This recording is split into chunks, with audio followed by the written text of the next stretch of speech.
Assalamualaikum warahmatullahi wabarakatuh.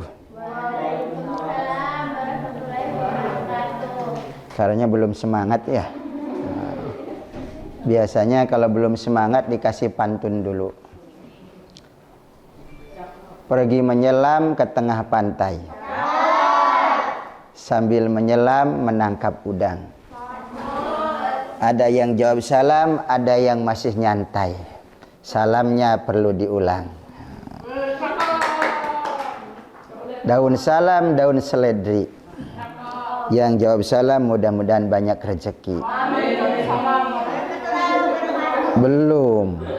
Assalamualaikum warahmatullahi wabarakatuh. Waalaikumsalam warahmatullahi wabarakatuh. Nah, kalau begini kedengarannya kompak, ya, orangnya sedikit tapi rasa banyak. Alhamdulillahilladzi amarana bittaqwa wa nahana an ittiba'il hawa. Allahumma salli wa sallim wa barik ala sayyidina wa maulana Muhammadin alladzi la yantiqu 'anil hawa in huwa illa wahyu yuha. Wa ala alihi wa ashabihi ahli sidqi wat tuqa wa tabi'ina lahum bi ihsanin ila yaumil jazaa. Amma ba'd. Radina billahi rabba bil islami dina bi Muhammadin nabiyya wa rasula rabbi zidna ilman nafi'a warzuqna fahma wasi'a. Allahumma rizqna fahman nabiyyin wa hifdzal mursalin wa ilhamal malaikatil muqarrabin. Allahumma faqihna fid din wa alimna ta'wil bi rahmatika ya arhamar rahimin. Sahabat Syahdina yang dirahmati oleh Allah, ngaji kita 3S aja ya. Apa itu 3S? S yang pertama santai, S yang kedua serius, ya, S yang ketiga sukses. Jadi kita biar sambil nyantai, yang ada makanan makan, ya, yang ada minuman minum. Mungkin Pak Ustadz dia nggak bisa sambil makan, ya, sambil minum, ya. 3S insya Allah. Mudah-mudahan pertemuan kita di sore ini menjadi pertemuan yang barokah. Amin ya Allah ya Rabbal alamin. Ini kultum itu kuliah 7 menit, kuliah 17 menit, atau kuliah 70 menit? 7 menit. Wah, ikan sepat, ikan gabus saja. Ditambah ikan lele plus ikan gurame. Lebih cepat, lebih bagus, tidak usah bertele-tele, yang penting agak rame gitu. Sahabat Syahdina yang dirahmati oleh Allah, tentunya yang pertama, yang utama, kita bersyukur dulu. Itu yang harus kita utamakan, bersyukur kepada Allah melalui ucapan alhamdulillah. Alhamdulillah wa syukrulillah. Bersyukur padamu ya Allah, Kau jadikan kami saudara indah dalam kebersamaan. Alhamdulillah, ya. Paling indah hidup itu jikalau kumpul bersama, ada teman. Senyum aja jadi sedekah kalau ada teman. Coba senyum sendirian, ya, bisa diperiksa gitu, ya. Ya, baik sahabat Syahdina yang dirahmati Allah. Setelah bersyukur kita kepada Allah, mari kita bersalawat kepada Nabi. Mudah-mudahan dengan sholawat yang kita lantunkan dan istiqomahkan, kita akan bersama-sama beliau nanti di bawah naungan ridho Allah, surga Allah, mendapatkan syafaat dari beliau Nabi. Amin ya Rabbal alamin. Mari keluarkan suara emasnya. Sallallahu ala Muhammad, sallallahu alaihi wasallam, sallallahu ala Muhammad, sallallahu alaihi wasallam. Ya Nabi salam alaika, ya Rasul salam alaika, ya Habib salam alaika. salawatullah alaika. Allahumma salli wa sallim wa barik alaihi wa ala alihi. Tema kita di kesempatan yang baik ini kuliah 17 menit aja ya, yaitu jadikan semua aktivitas kita bernilai ibadah. Sebagaimana harapan kita semua, setiap gerak langkah kita, hentakan napas kita, semua adalah bernilai ibadah, supaya jadi kebaikan dan berbuah pahala di sisi Allah Subhanahu wa taala. Tetapi semua itu bisa menjadi kebaikan bernilai pahala, tentunya ada beberapa kriteria, ada beberapa ketentuan yang harus kita ikuti bersama. Di antaranya yang pertama, semua amal atau aktivitas atau perbuatan kita itu bernilai ibadah. Bagi kita yang beragama Islam, berkeyakinan adalah modal pertama. Jika ingin aktivitas kita semua bernilai ibadah, tentunya yang pertama harus bermodalkan iman. Nah, itu yang pertama. Sebab dalam aturan agama kita, melakukan sesuatu apapun ya, jika tidak bermodalkan iman, itu dikatakan dalam Al-Qur'an kasaro bin biki'ah, patah morgana saja. Atau dalam ayat yang lain haba mangsuro, seperti atau ibarat debu yang dihambur-hamburkan ya, dengan kata lain itu tidak bermakna dan tidak ada kebaikan sama sekali. Itu dalam pandangan kita atau dalam keyakinan kita yang beragama Islam. Jadi iman itu adalah yang terutama, yang diutamakan. Itu yang pertama. Kemudian yang kedua, ya tentunya keikhlasan. Ya, setiap aktivitas atau kebaikan kita, yang pertama tadi iman ya, iman itu catat baik-baik ya. Paling tidak dicatat di dalam hati. Ya, ada sebuah syair kan begini. Ini ibadah, itu ibadah, di mana-mana ada ibadah, menuntut ilmu, mencari nafkah, makan, minum, tidur di rumah.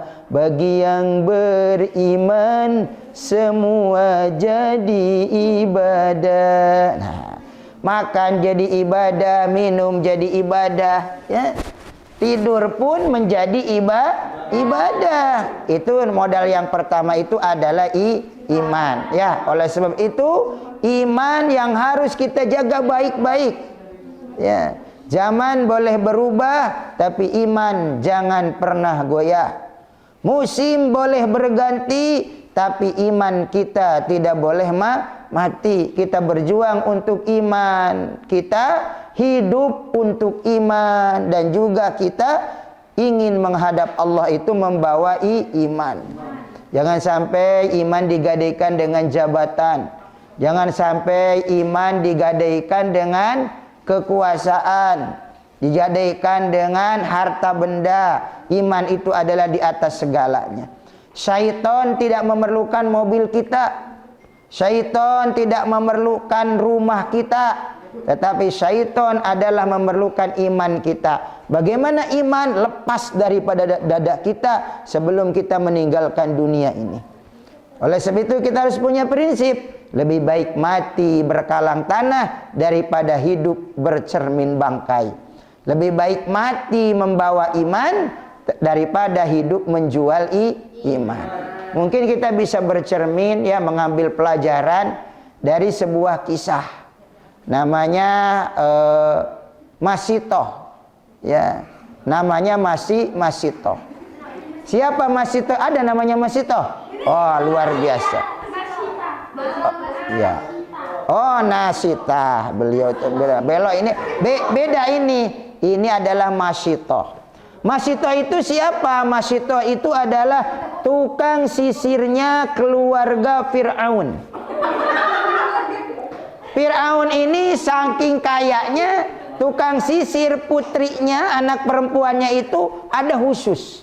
Ya, Ini diceritakan dalam satu kitab namanya Ad-Dardir atau Kitab Bainama. Ketika Rasulullah dalam perjalanan Isra Mi'raj, beliau mencium bau harum semerbak yang luar biasa.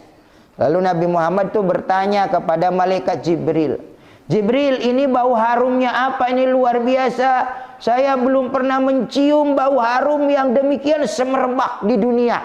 Ya, oh, ini adalah bau harumnya Masitoh. Siapa Masitoh itu? Masitoh itu tukang sisirnya keluarga Fir'aun. Satu ketika lagi nyisirin anaknya, ya, anak perempuannya Fir'aun disisirin sama Masitoh. Sisirnya jatuh. Ketika jatuh refleks terucap dari bibir Masitoh, Bismillah ta'isa Fir'aun. Dengan menyebut nama Allah, hancurlah binasalah Fir'aun. Kaget juga Masitoh, ya, tapi sudah kadang terucap, kedengaranlah sama anak perempuan Fir'aun. Loh, Masitoh, kok kamu mendoakan bapak saya binasa? Bapak saya celaka, bapak saya hancur. Kamu nih berarti punya Tuhan selain bapak saya, kata anaknya Fir'aun tadi, anak perempuannya Fir'aun. Iya, saya punya Tuhan memang selain bapak kamu. Sudah kadang lah, ya, terucap.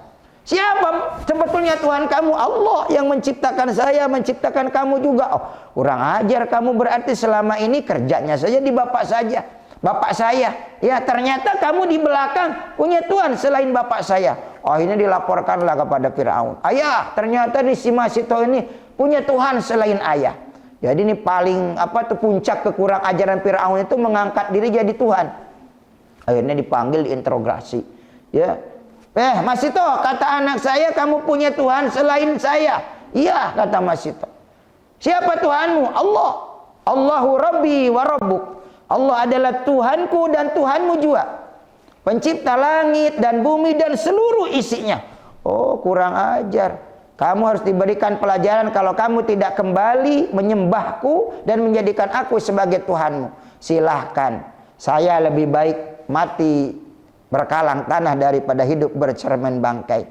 Saya lebih baik mati membawa iman daripada hidup menjual iman. Oh, kalau begitu kamu akan saya rebus bersama suamimu, bersama anak-anakmu.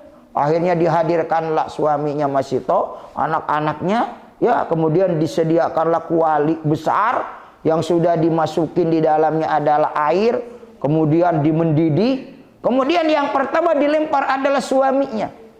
Dilempar suaminya, menggelepar di sana, masuk sampai meninggal.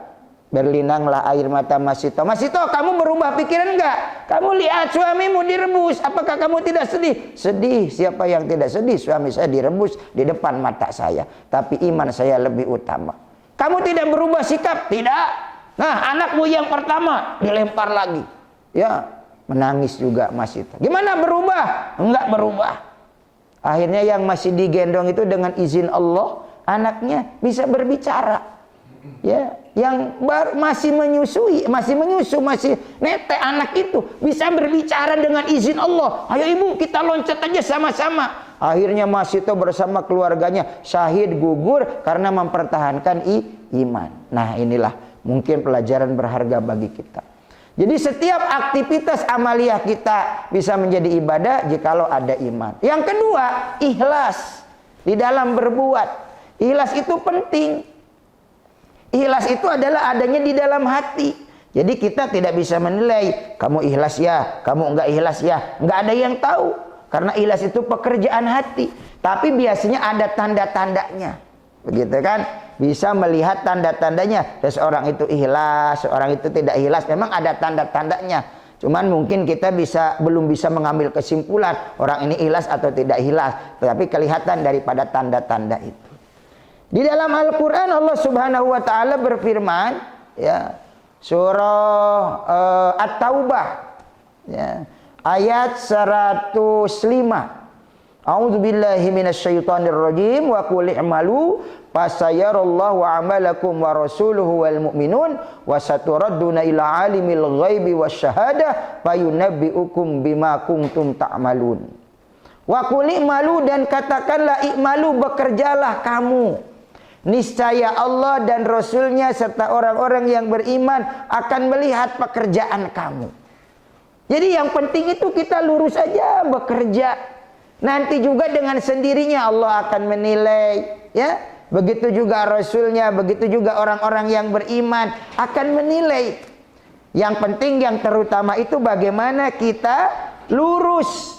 Setiap kita aktivitas melangkah dari rumah, ya Allah, niat saya adalah hanya untuk melaksanakan perintah Engkau. Apa perintahnya? Perintahnya hidup di muka bumi ini harus berbuat, harus bekerja. Allah senang orang yang beraktivitas, tapi Allah tidak senang orang yang nganggur. Hidup cuman melamun saja, begitu kan? Tetapi kita ada kesibukan, ada pekerjaan. Masalah hasil nanti Allah yang menentukan. Yang penting kita bekerja sesuai dengan perintah Allah tadi di dalam surah At-Taubah. I'malu, bekerjalah kamu. Nanti juga Allah dan Rasulnya serta orang-orang yang beriman akan melihat pekerjaan kamu. Di dalam kitab Ta'limul Muta'alim dijelaskan, ya, kam min amalin yutasawwaru bisurati amalid dunya fayasiru amal akhirah bihusnin niat, wa kam min amalin yutasawwaru bisurati amal akhirah fayasiru amalad dunya bisu'in niat. Tidak sedikit amalan itu amalan dunia tapi jadi amalan akhirat. Bihusni niat, karena bagusnya niat. Ya, misalnya kita berangkat dari rumah, ya niatnya kita berikhtiar, berusaha, ya. Duit itu kan harus dimaknai, D-nya adalah doa, U-nya adalah usaha, ya. I-nya itu adalah ikhlas, T-nya itu adalah tawakal. Jadi kita harus berdoa, harus berusaha. Berusaha itu harus ikhlas, ya. T-nya selebihnya adalah tawakal. Tawakal itu kalau berhasil tidak lupa daratan, kalau belum berhasil tidak putus asa. Berangkat dari rumah, apa doanya biasanya yang kita baca? Bismillahi tawakkaltu 'alallah la haula wala quwata illa billah. Dengan menyebut nama Allah, saya bertawakal. Apa tawakal itu? Tawakal itu menyerahkan diri kepada Allah setelah berusaha. Bukan gini, sudahlah, enggak usah apa itu, enggak usah bekerja. Nanti juga giliran ada misalnya. Ada gitu kan? Ya ada kalau ada yang ngasih. Kalau nggak ada yang ngasih, gigit jari. Tapi kita harus berusaha dulu, bekerja dulu, berbuat dulu. Nanti selebihnya hasil atau tidak, itu kita kembalikan kepada Allah. Itu adalah makna tawakal. Jadi jangan sampai keliru. Ya, ada suatu komunitas atau satu kelompok, satu pemahaman namanya Jabariyah. Hati-hati kita terjebak. Ya, sudah kita ini hidup kan sudah ditentukan oleh Allah. Rezeki kita, umur kita, ya. Baik kita, buruk kita sudah diciptakan oleh Allah. Salat oleh Allah, enggak salat oleh Allah, begitu kan ya. Nah, itu hati-hati itu. Jadi hidup itu tidak ada warna, tidak ada usaha, tidak ada ikhtiar. Nah, ini yang harus kita perhatikan. Nah, kembali kepada tadi, keikhlasan ini harus dimunculkan, harus diusahakan. Karena tadi ada amalan dunia, tapi bisa jadi amalan akhirat dengan bagusnya niat. Misalnya nih seseorang itu bekerja itu kan seperti kita lah begitu. Itu amalan-amalan dunia saja. Tetapi kalau diniatkan baik jadi amalan akhirat. Misalnya di dalam hadis begini, katakan, siapa orang yang keluar dari rumahnya niat untuk bekerja, ya, dengan sebaik-baiknya, kemudian rezeki caranya juga baik. Kemudian setelah itu untuk membantu orang tuanya yang memang memerlukan bantuan, atau membantu tetangganya, atau membantu paling tidak anak dan istrinya, atau paling tidak mungkin juga dari fakir miskin, anak-anak yatim, atau paling tidak jangan sampai kita meminta-minta, maka ia fisabilillah, ia berada di jalan Allah. Tapi kalau dia bekerja itu niatnya hanya untuk bermegah-megahan gitu kan ya. Nah, ini semua akan menjadi apa? Akan menjadi fisabilik togut, fisabilik syaitan. Dia berada di jalan togut atau di jalan syaitan. Nah, oleh sebab itu niat ini penting diluruskan. Ya. Setelah kita iman kuat, iman kokoh, lurus niat kita semata-mata karena Allah, ya. Yang kedua adalah caranya harus benar. Ada orang niatnya cari nafkah ini, tetapi caranya nipu orang. Kan sekarang banyak orang yang tidak sabaran, ingin cepat kaya, akhirnya apa? Nipu orang, makan renten, korupsi, atau yang remang-remang bikin peternakan tuyul, begitu kan? Nah, ini bahaya ini. Ingin apa? Mendapatkan hasil, tapi tidak melalui proses. Ingin sukses, tapi tidak mau melalui proses. Akhirnya potong kompas, cari jalan pintas. Ya, nah ini berarti caranya tidak bagus. Jadi pertama subjeknya, pelakunya, imannya harus kuat. Ya, ikhlas dalam melakukan sesuatu itu harus didasari juga keikhlasan. Luruskan niatnya lillahi ta'ala. Sholat kan biasanya pakai lillahi ta'ala, wudu pakai lillahi ta'ala, ya, kemudian ibadah-ibadah yang juga lillahi ta'ala. Ketika bekerja juga kita harus lillahi ta'ala. Kemudian yang kedua tadi, ya, pekerjaannya juga harus baik, jangan melanggar daripada syariat, dari aturan. Kemudian tujuannya tadi juga harus baik. Ada orang misalnya niatnya baik, kemudian juga imannya sudah kuat, cara mengerjakannya juga sesuai aturan syariat, tetapi apa? Tujuan akhirnya dia tadi untuk berbangga-banggaan, untuk kesombongan. Misalnya dia punya pangkat, ya, punya jabatan untuk kesombongan, punya harta banyak untuk kesombongan. Nah, ini yang harus kita perhatikan bersama. Jikalau semua aktivitas kita ingin bernilai ibadah, yang pertama yang harus diperhatikan itu adalah iman. Yang kedua yang harus diperhatikan itu adalah keikhlasan, ya. Kemudian yang ketiga juga pekerjaannya itu, caranya itu harus sesuai dengan apa yang dibenarkan oleh syariat. Dan yang terakhir itu adalah bagaimana tujuan kita, ya. Bekerja itu setelah mendapatkan hasil, mari kita gunakan hasil itu semata-mata apa? Untuk mendapatkan ridho dari Allah Subhanahu wa taala. Dalam hadis Rasulullah mengatakan, nikmal matiyah ad-dunya, nikmal atiyah ad-dunya, sebaik-baik pemberian itu adalah dunia. Fartahilu tubaligul akhirah, silakan kau cari sebanyak-banyaknya dunia ini. Umat Islam jangan miskin, umat Islam itu harus kaya. Tetapi bagaimana setelah menjadi orang kaya, mari kita gunakan kekayaan kita untuk sebanyak-banyaknya meraih ridho Allah Subhanahu wa taala. Nah, ini yang harus kita lakukan jikalau kita ingin aktivitas kita semua, baik itu di rumah, apalagi diperjakan, apalagi di masjid, ya, semua adalah bernilai ibadah di sisi Allah Subhanahu wa taala. Waktunya berapa menit ini? Tadi belum dikasih durasi. Sampai jam 5. Kemudian ada diskusi?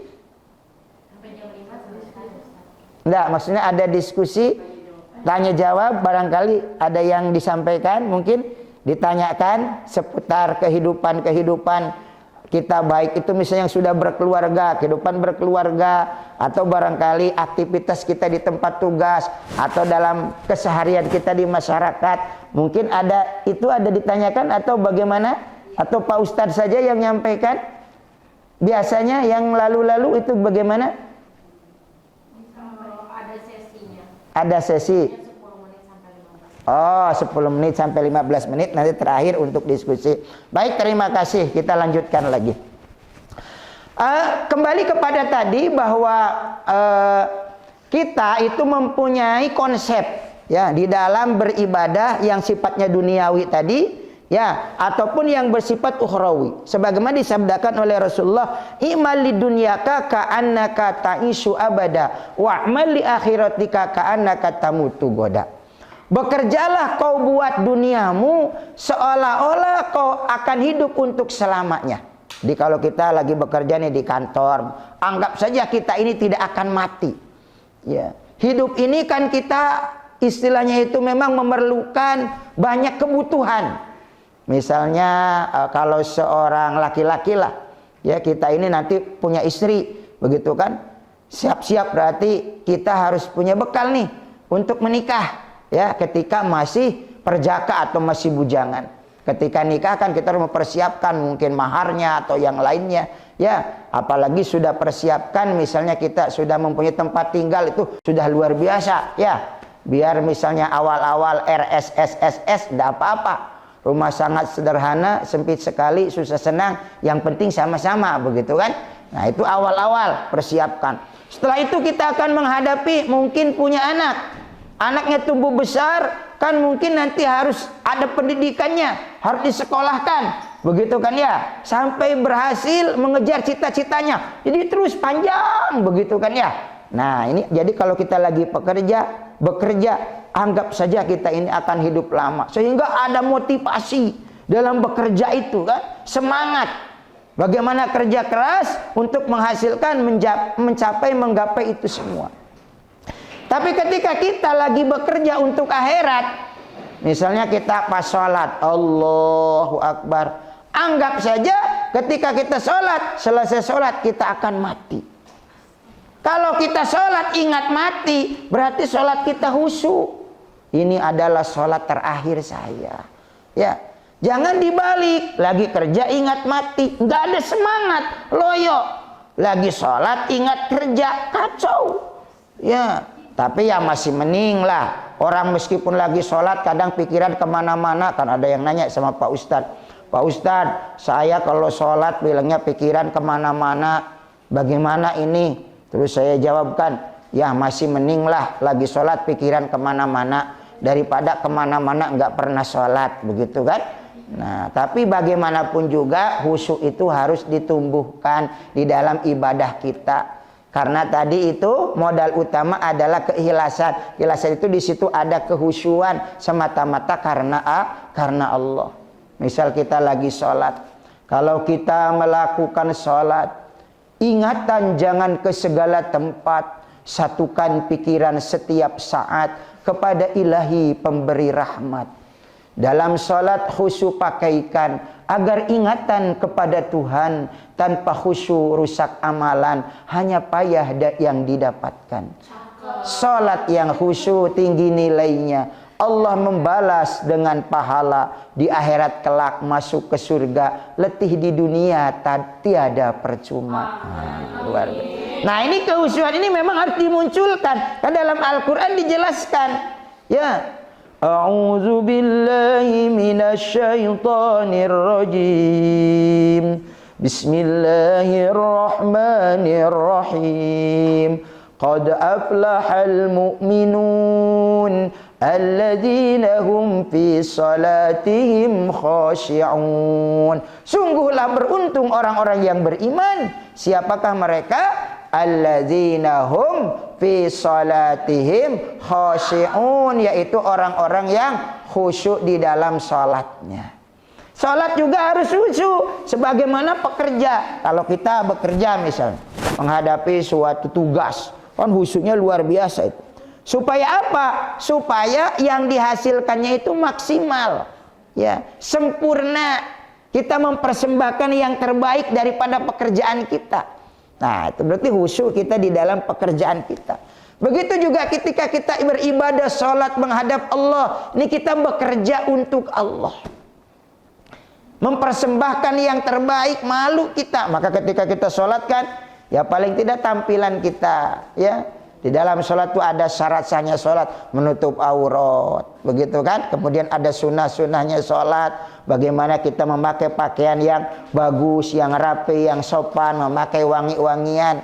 Ya jangan terbalik, kalau keundangan luar biasa rapihnya, begitu kan? Tetapi sholat, baju aja sudah sebulanan nggak pernah dicuci, atau mau kena itu sebulanan nggak dicuci, mana sering keringatan, ya bau kucel kumal sudah ya. Nah itu berarti kita tidak mempersembahkan yang terbaik buat Allah Subhanahu wa Ta'ala. Nah oleh sebab itu kembali kepada tadi, mari kita jadikan aktivitas ibadah, baik itu yang bentuknya uhrawi sudah jelas, tapi sholat bisa tidak jadi ibadah jikalau tujuannya tidak lillahi ta'ala. Misalnya sholatnya supaya mendapatkan pujian dari orang, atau kedudukan atau kehormatan. Sebaliknya kalau kerja tadi lillahi ta'ala, berangkat bekerja, bismillahi tawakkaltu 'alallah la haula wala quwata illa billah, tadi itu doanya sudah. Kemudian bekerja dibarengi dengan kehusyuan hati, persembahkan yang terbaik, kemudian kita mendapatkan keuntungan dari pekerjaan itu, sisihkan sebagian kita untuk membantu mereka yang membutuhkan. Diutamakan itu adalah orang tua. Misalnya kita punya orang tua nih, orang tua sudah tidak mampu bekerja, kita utamakan itu, ya, keluarga kita, ya. Kemudian kalau ada anak-anak yatim, kita bantu mereka. Sebagai apa? Sebagai bukti bahwa kita bekerja itu bukan hanya untuk apa? Untuk bangga-banggaan.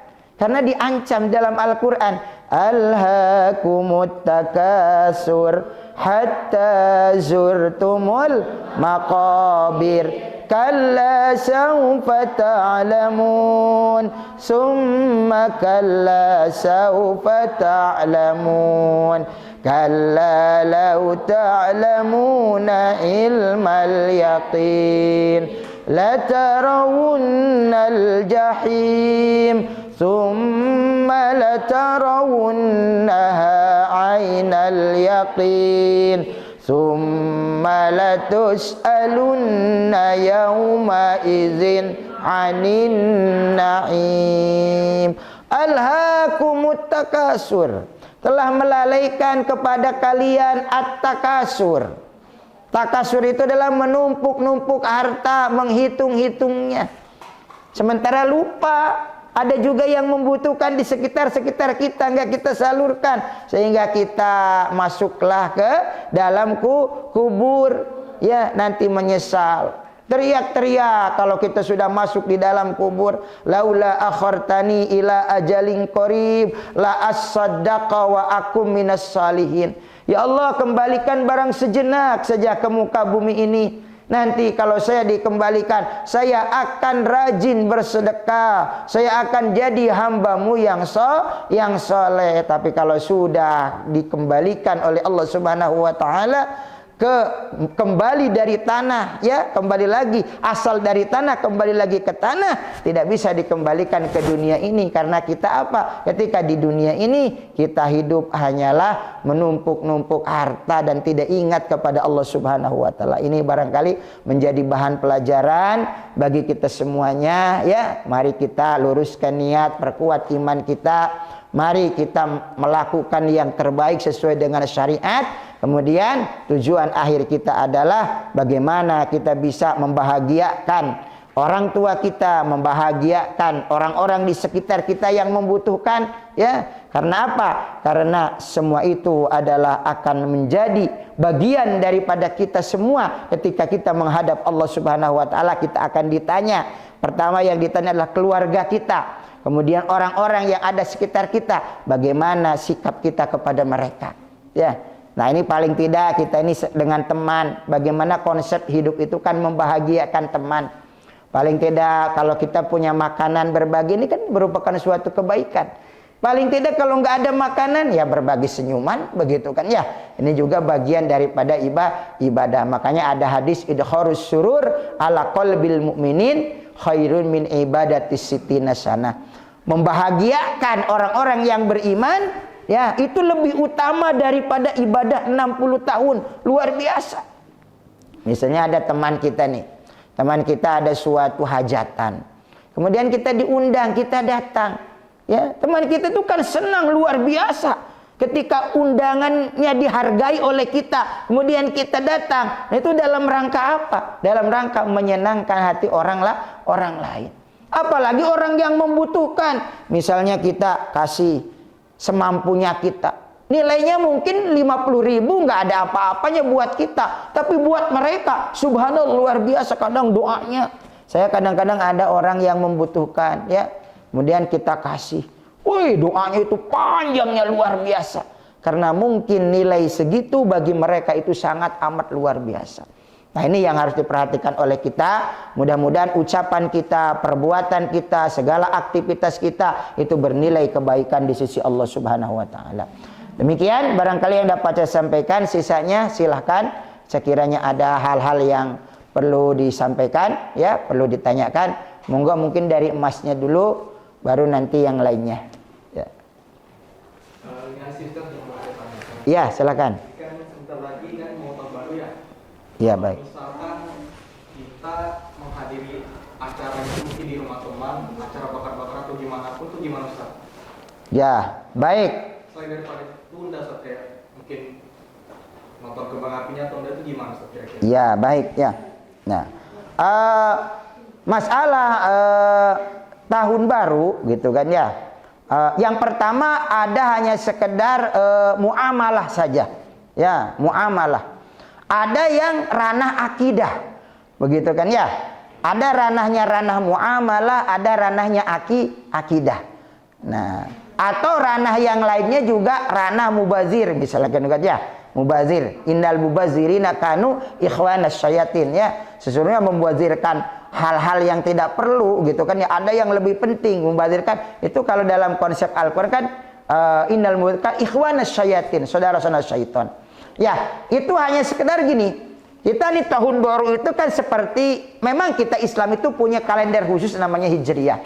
Ya, tetapi kalender Masehi juga nggak ada larangan untuk kita pakai toh karena sudah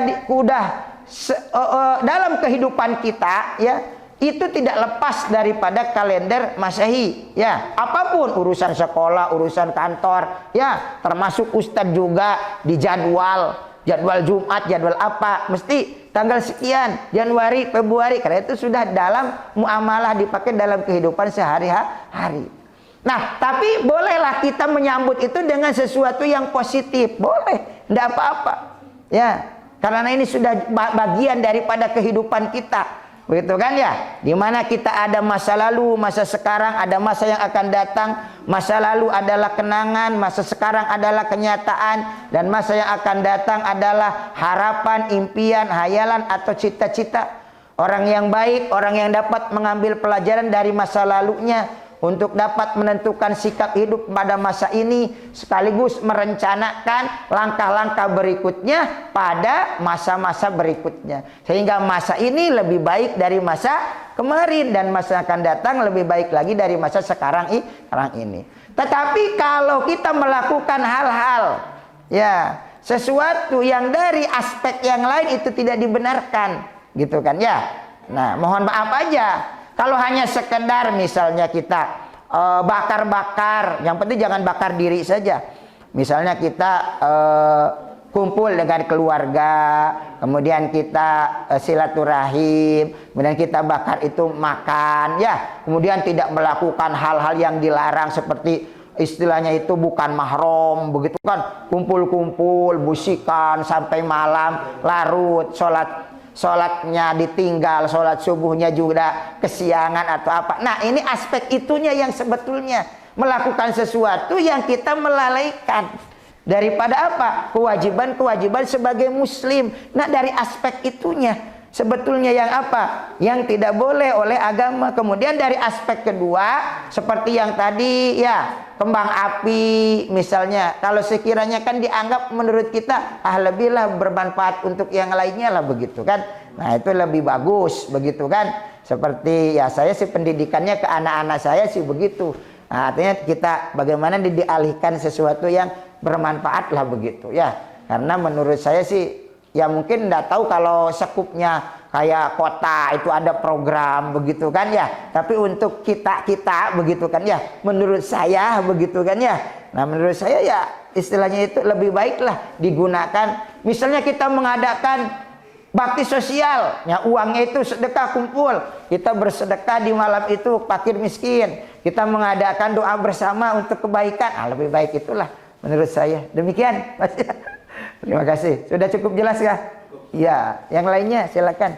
Mbaknya barangkali ada yang ditanyakan. Nanya Ustaz. Iya, boleh silakan.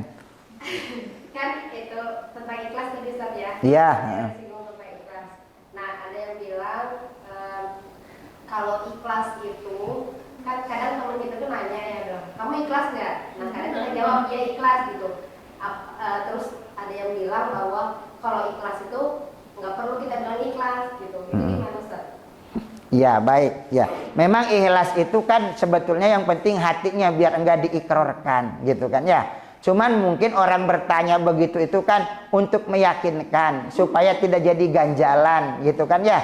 Memberi sesuatu tapi tidak ikhlas, begitu kan. Kita untuk memastikan Meskipun intinya ikhlas itu dalam hati. Ya, kamu ini ngasih ikhlas apa enggak gitu kan ya. Nah, sudah ikhlas begitu kan. Dengan ada demikian mengatakan ikhlas, tenanglah bagi orang yang diberi, begitu kan ya. Nah, tenanglah bagi orang yang diberi. Oh, berarti kamu tidak merasa terpaksa. Adapun nanti di dalam hatinya dia memang sebenarnya aku ini enggak ikhlas, itu kan enggak dihukumi. Yang dihukumi itu adalah ikrarnya, begitu kan ya. Bahwa kita udah ditanya, kamu ikhlas lah, ikhlas, begitu kan ya. Berarti juga tenang sama orang yang diberi itu, gitu kan ya. Nah itu sebetulnya enggak terlalu ini juga sih, itu enggak terlalu kewajiban ditanya di dalam lidah itu ikhlas apa enggak, karena ikhlas itu pekerjaan hati. Cuman di sisi lain mungkin orang yang diberi itu kadang-kadang ada sebagian, itu sebetulnya enggak perlu ditanya juga, ya. Masalah ikhlas apa enggak, yang penting dia udah ngasihkan, itu kan urusan dia ikhlas apa enggak. Cuman mungkin si yang diberi itu pengen tenang lah, takutnya nih ngasih enggak ikhlas begitu kan ya. Nah kemudian bertanya, ya saya pikir enggak ada masalahnya begitu kan ya. Bertanya kamu ikhlas apa enggak, ya ikhlas begitu kan. Ya kalau enggak ikhlas, saya sebetulnya enggak ikhlas, ya dikembalikan saja barangnya begitu kan. Ya enggak ada sih sebetulnya nggak boleh diinikan, ya boleh-boleh saja sih kalau menurut saya, boleh-boleh saja. Itu kan pada hakikatnya ikhlas itu tertanamnya hanya di dalam hati. Wa ma umiru illa liya'budullaha mukhlishina lahuddina hunafa'a wa yuqimus salata wa yutuz zakata wa zalika dinul qayyim. Ikhlas itu pekerjaan hati. Maka niat itu sebetulnya berada di dalam hati begitu. Bismillahirrahmanirrahim. Kira-kira cukup jelas? Ya, ya, silakan. Ada lagi yang bertanya? Bismillah. Saya mau tanya untuk keutamaan surat Al-Kautsar itu aja sih. Baik. Surah Al-Kautsar itu memang surah yang pendek dalam Al-Quran. Ya, 3 ayat saja. Tetapi maknanya luas. Karena di situ maknanya disuruh bersyukur kita kepada Allah. Inna a'tainakal kautsar. Ya, sesungguhnya kami telah memberikan kepadamu nikmat yang banyak. Fasalli li rabbika wanhar. Maka syukuri dengan apa? Tegakkan sholat. Li rabbika karena Tuhanmu, wanhar dan berkurbanlah. Inna syani'aka huwal abtar. Sesungguhnya orang yang membencimu dialah orang yang terputus dari rahmat Allah. Asbabun nuzulnya surah Al-Kautsar terutama di ayat terakhir karena Rasulullah itu dulu diolok-olok ya oleh sebagian masyarakat Mekah yang benci kepada Rasulullah karena putra-putranya Rasulullah yang laki-laki itu wafat masih kecil-kecil. Ya, kemudian diolok-olok abtar, begitu kan? Nah, kemudian dibalas oleh Allah menurunkan surat ini. Inna syani'aka huwal abtar. Sesungguhnya kamu yang abtar, yaitu orang-orang yang mengolok-olok Rasulullah, ya terputus dari rahmat Allah Subhanahu wa taala. Ya, banyak sekali keutamaan daripada surah Al-Kautsar itu, gitu kan ya? Nah, di antaranya kalau kita sholat, begitu kan? Seperti sholat apa itu yang dibaca Al-Kautsar 17 kali gitu kan. Nah ketika kita melakukan sholat ada di antaranya membaca surah Al-Kautsar itu di antaranya apa? Berarti kita mengakui, mensyukuri daripada nikmat yang diberikan oleh Allah Subhanahu wa taala. Dan kalau kita mensyukuri nikmat yang diberikan oleh Allah, maka akan ditambah-tambah kenikmatannya oleh Allah Subhanahu wa taala. Yaitu la in syakartum la azidannakum wa la in kafartum inna azabi lasyadid. Ya, jika kamu syukur pasti aku tambah, tapi jika kamu tidak bersyukur, kufur, maka azabku amat pedih. Jadi orang yang membaca surah Al-Kautsar di antara mensyukuri nikmat, ya, maka dia akan ditambah-tambah nikmatnya oleh Allah Subhanahu wa taala. Begitu kan? Nah, salat kan umumnya Al-Kautsar itu favorit itu.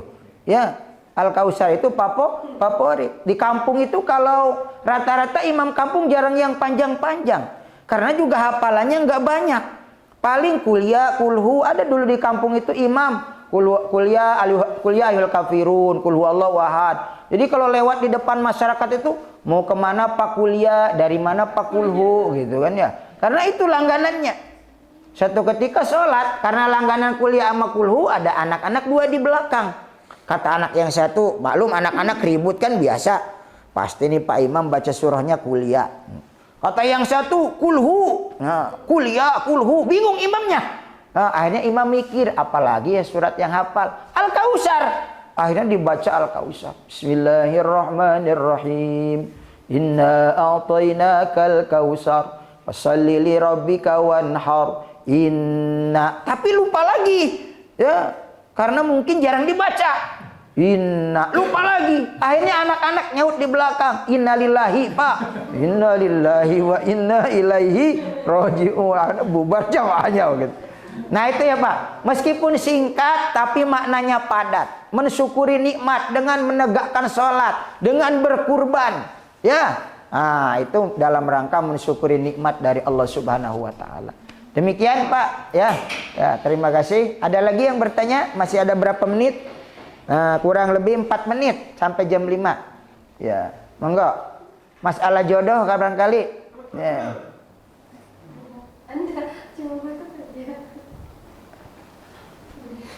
Sudah cukup? Ya. Ya. Tentang jodoh nih Ustaz. Kan ada yang bilang jodoh itu sudah dituliskan di Lauhul Mahfuz. Gitu. Nah, terus bagaimana dengan yang jodohnya itu sampai 2 kali, 3 kali, seperti itu yang apa? Yang sampai bercerai, terus itu ketika apa namanya sudah bercerai, ada yang bilang sudah sampai itu jodohnya sudah sampai. Apakah itu memang ketentuan dari Allah atau seperti apa? Ya, baik. Semua yang terjadi di muka bumi itu ketentuan dari Allah. Cuman kita tidak tahu prosesnya aja seperti begitu. Ya, sekecil apapun yang menimpa kita dari ucapan ataupun perbuatan, itu pada hakikatnya itu sudah merupakan ketentuan dari Allah Subhanahu wa taala. Cuman kita tidak tahu itu, begitu kan? Bahwa proses, meskipun dalam perjalanannya, begitu kan ya, mengarungi lautan rumah tangga itu, di situ memang kita itu ada goncangan-goncangan, kemudian adalah sampai berujung kepada perceraian. Hakikatnya itu meskipun ada di dalam hadis kan abgodul halal indallahi at-thalaq, paling dibencinya barang halal ya itu adalah perceraian. Allah itu benci itu. Tapi kalau memangnya suatu keluarga itu sudah tidak bisa disatukan lagi, tidak ada kemaslahatan di rumah tangga, yang terbaik itu hanyalah perceraian, ya itu mungkin jalan terbaik. Kalau disatukan terus ya, kalau bahasa orang Sunda nih, saya Asundawi kan ya, dari Jawa Barat, itu awet rajet begitu. Ya, hidupnya berkeluarga itu berumah tangga lama, bahasa Arab itu kan lama tak rukun begitu kan. Lama berumah tangga tapi tak rukun. Ya. Ketika didamaikan, ribut lagi, didamaikan, mungkin ada ketidakcocokan. Nah, solusi terbaiknya kan biasanya masuk ke pengadilan dulu tuh. Ya, ada proses mediasi gitu kan ya. Nah, ternyata sudah tidak ada kecocokan sudah, atau salah satunya melanggar daripada ketentuan-ketentuan ya ditentukan sudah. Gitu kan ya. Bercerai mungkin itu adalah jalan terbaik. Dan itu adalah hakikatnya perjalanannya, baik buruk kehidupan seseorang itu pada hakikatnya sudah merupakan ketentuan dari Allah Subhanahu wa taala. Ya, kita hanya di dalam hidup ini ada usaha, ada ikhtiar, ya, tapi pada hakikat adalah ketentuan dari Allah Subhanahu wa taala. Demikian, ya. Nah, cukup jelas kira-kira ya, ketentuan dari Allah Subhanahu wa taala. Tapi begini ya, saya sampaikan bahwa di dalam salah satu kitab dijelaskan Al-Hikam, ketika Allah ada namanya kodok, ya, kodok itu kan istilah bahasa itu draft lah begitu. Ini perjalanan hidup manusia itu begini gitu kan. Nah itu ada kodok mu'alak, ada kodok mubarom namanya sebelum menjadi takdir itu. Ada yang sudah disampaikan, diberitakan kepada malaikat, ada yang masih dirahasiakan oleh Allah. Nah tidak ada yang bisa merubah ketentuan kodok Allah itu ila doa, kecuali doa. Maka di situ ada doa kita. Ya, meskipun umur itu udah ketentuan Allah, boleh kok berdoa kita. Jodoh kita ketentuan Allah, boleh kita berikhtiar dan berdoa. Kalau Allah merubahnya, itu adalah hak prerogatif daripada Allah Subhanahu wa taala. Dari qada Allah, ketentuan Allah yang belum diketahui oleh siapapun, hanya Allah saja yang tahu.